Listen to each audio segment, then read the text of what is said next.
राजकारणामध्ये युवा पिढी आली पाहिजे, नवीन चेहऱ्यांना कॅन्डिडेचर मिळालं पाहिजे असं आपण सतत म्हणत असतो, पण तसं खरंच होतं का हे मात्र माहिती नाही. पण एक पक्ष आहे की जिथे भरपूर तरुण नेते मंडळी आहे आणि त्या नेते मंडळींना भरपूर स्कोपही मिळतो, ती म्हणजे शिवसेना. आज आपल्याबरोबर कॉफी विथ कौशिकमध्ये शिंदे सेनेचे 2 तरुण नेते आहेत. त्यातील एक आहेत राज्याचे गृहराज्यमंत्री योगेश कदम आणि आपल्याबरोबर आहेत निलेश राणे. आपल्या दोघांचंही स्वागत आहे. एवढी तरुण पिढी एकाच पक्षात मला वाटतं रेअर आहे. असे इतकी तरुण मंडळी असताना पक्षात कसं वातावरण असतं योगेशजी? नाही, मला वाटतं हे क्रेडिट माननीय शिंदे साहेबांना द्यायला हवं आहे. तरुण पिढी राजकारणात येऊ पाहते, पण नक्की आम्ही कुठला पक्ष निवडावा ह्याची निवड करत असताना ते नेता कोण आहे हे बघतात. आणि मग शिंदे साहेबांकडे बघून जी काय तरुण पिढी अट्रॅक्ट होते, आकर्षित होते, आम्ही जवळ अनुभवलेलं आणि त्यामुळे संधी देखील चांगली मिळते आणि फ्रीडम मिळतं. मला वाटतं फ्रीडम मिळतं हा अतिशय महत्त्वाचा विषय असल्यामुळे आणि ती जबाबदारी साहेब देत असताना पूर्णपणे जबाबदारी देतात, म्हणून ते फ्रीडम असल्यामुळे मजा येते काम करायला. आता नुकतेच खरं तर निलेशजींनी अत्यंत यशस्वी अशी मोहीम राबवली कोकणात हे परिषदेच्या निवडणुकीच्या वेळेला, पंचायतच्या वेळेला. काय त्यावेळेचा अनुभव होता? तुम्हालाही असंच फ्रीडम मिळालं होतं की 2 पक्ष अगदी आमने सामने उभे ठाकले असं आम्हाला चित्र दिसत होतं? नाही, तसं काय नव्हतं. निवडणूक ही निवडणुकीसारखी लढली गेली पाहिजे हा विषय होता. आणि आता भरपूर पाणी पुला खालून आता निघून गेलेलं आहे, म्हणून मागे जाऊन परत त्याच विषयावर बोलणं काय अनेक वेळेला बोलून झालेलं आहे. पण जसं योगेशजी म्हणाले की शिंदे साहेबांनी पक्षामध्ये जे आमच्यासारख्या लोकांना संधी दिली. मला जर आपण बघितलं की मी 2 पराभव बघितलेले आहेत, 2 वेळा लोकसभेला हरलो आणि तसं कोणी माझ्याकडे लक्षही दिलं नव्हतं. शिंदे साहेबांकडे संधी होती, जो सिटिंग आमदार होता माझ्याकडचा तो त्यांच्याकडे जायला तयार होता, कमिटमेंट मागत होता की मला तुम्ही घ्या आणि निलेश राणेला घेऊ नका. असं असताना मी निलेशला शब्द दिलाय आणि म्हणून मला निलेशला तिकीट द्यावं लागेल. ही जी एक माणुसकी लागते, एक मन लागतं, ते प्रत्येक नेत्याकडे नसतं. मी जे अनुभवलं, मी अनेक दिल्ली बसून इथपर्यंत सगळेच नेते बघितले, अनेक मुख्यमंत्री बघितले, मोठमोठे नेते बघितले, दिग्गज. पण जे एक मन लागतं ना पक्ष चालवायला, आणि शिंदेसाहेब जे काम करतात ते लोकांना आम्हाला कन्व्हिन्स करावं लागत नाही की तुम्ही आमच्याकडे का यावं. तुम्ही आज सोशल मीडियावर बघा, मीडियामध्ये बघा, सर्वात जास्त प्रवेश जर कुठे होत असतील तर आमच्या शिवसेनेत होतात. त्यांचा विश्वास आहे शिंदे साहेबांवर. तरुण बघा, सर्वात जास्त रांग आमच्याकडे आहे. म्हणून त्यांचं स्वातंत्र्य, त्यांचे काम करायची पद्धत. मी अनेक वेळेला ऐकलं आहे की मोठ्या माणसाला हे विचारायचं नसतं की तुम्ही मोठे कसे झालात, त्यांना फक्त बघायचं असतं आणि ते बघून शिकायचं असतं. आणि म्हणून शिंदे साहेबांकडे बघून आम्हाला ती ऊर्जा मिळते. आणि ते जर एवढं काम करू शकतात तर आपण पण पक्षासाठी तेवढं काम केलं पाहिजे असं मनात घेऊनच आम्ही काम करतो.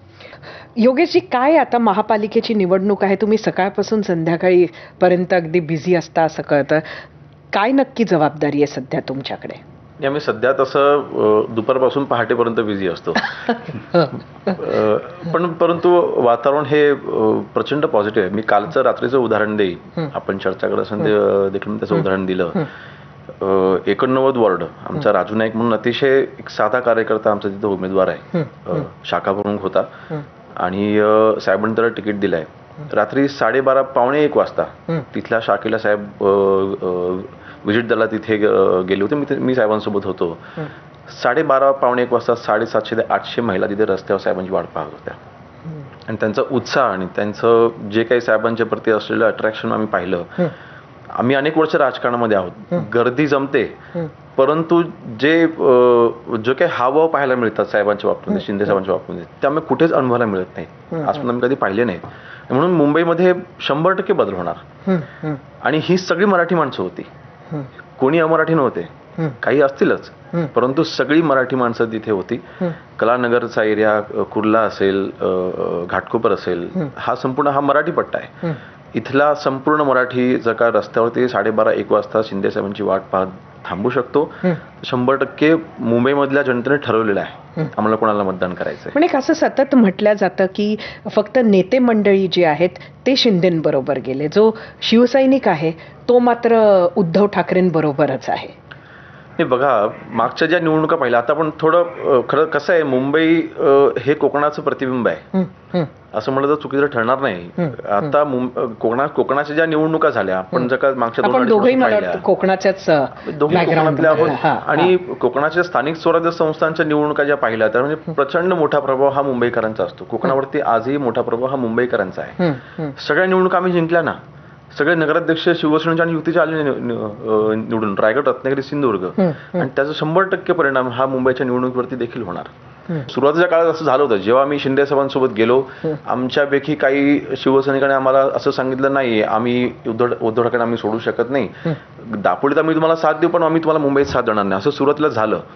पण नंतर जो 2.5 वर्षाचा शिंदे साहेबांचा प्रवास, त्या प्रवासामध्ये हेच सगळे शिवसैनिक जे आज निवडणुकीमध्ये उतरलेले आहेत त्यांनी शिंदे साहेबांची बाजू स्वीकारली की नाही, तुम्ही म्हणतात तेच ओके, आज ते सगळ्याच आमच्या सोबत आहेत. पण हा कुठला आहे, मुंबईमधला गिरगावचा पण आहे, हा मालाडचा पण आहे, हा विरारचा पण आहे, हा नालासोपाराचा पण आहे, हा जो पूर्ण कोकणी पट्टा आहे, हा संपूर्ण शिवसेनेने प्रभावित असलेला हा जो मराठी पट्टा आहे, सगळा माननीय शिंदे साहेबांसोबत आला. हाच तुमचाही अनुभव आहे का मुंबईचा? 100% तसा अनुभव आहेच. कारण का तुम्ही जर ग्राउंड रियालिटी बघाल, आज परिस्थिती, मी वरळी मतदारसंघाचं आपल्याला फक्त सांगतो, जिथे आदित्यजी फक्त 7,000 मतांनी निवडून आले. आज त्यांच्या खालोखाल जी काही संघटना म्हणून आपण म्हणतो, ती संघटना आज पूर्णपणे म्हणजे किमान 70-75% आता आमच्याकडे काम करते. हा एक त्यांचा एक प्रॉपगंडा आहे की खालचे शिवसैनिक आले नाहीत. खालचे शिवसैनिक म्हणजे काय? तुम्ही कधी भेटायला जायचात? उद्धवजी कधी भेटलेत? राजसाहेब कधी भेटलेत? म्हणजे तुम्ही विचार करा, त्यांचे कार्यकर्ते जेव्हा दुसऱ्या पक्षात जातात तेव्हा यांच्याबद्दल काय बोलतात. राजसाहेब म्हणजे त्यांच्या घरात खूप कुत्रे आहेत, तर ते कधी कधी लांब लांबून जिथून कार्यकर्ते येतात त्यांना गेटवर उभे ठेवतात आणि कुत्र्यांबरोबर खेळत असतात. ही नाराजी जी आहे ना, ही पण कधीतरी दाखवली पाहिजे, ही कधीतरी बाहेर आली पाहिजे. त्यामुळे सत्तेत 2.5 वर्ष मुख्यमंत्री असताना आणि आदित्यजी कॅबिनेट मंत्री असताना ते एकदाही सेना भवनला आले नाहीत. शिवसेना भवन, शिवसेनेचे हेडक्वार्टर, शिवसेनेचं ते जे काय आपलं सगळी यंत्रणा तिथं हाताळतात, 2.5 वर्ष तिथे आले नाहीत. ते एकाही शाखेत गेले नाहीत. 2.5 वर्षामध्ये मुख्यमंत्री असताना उद्धव साहेब ठाकरे एकाही शाखेमध्ये गेले नाहीत किंवा आदित्यजी एकाही शाखेत गेले नाहीत मुंबईच्या.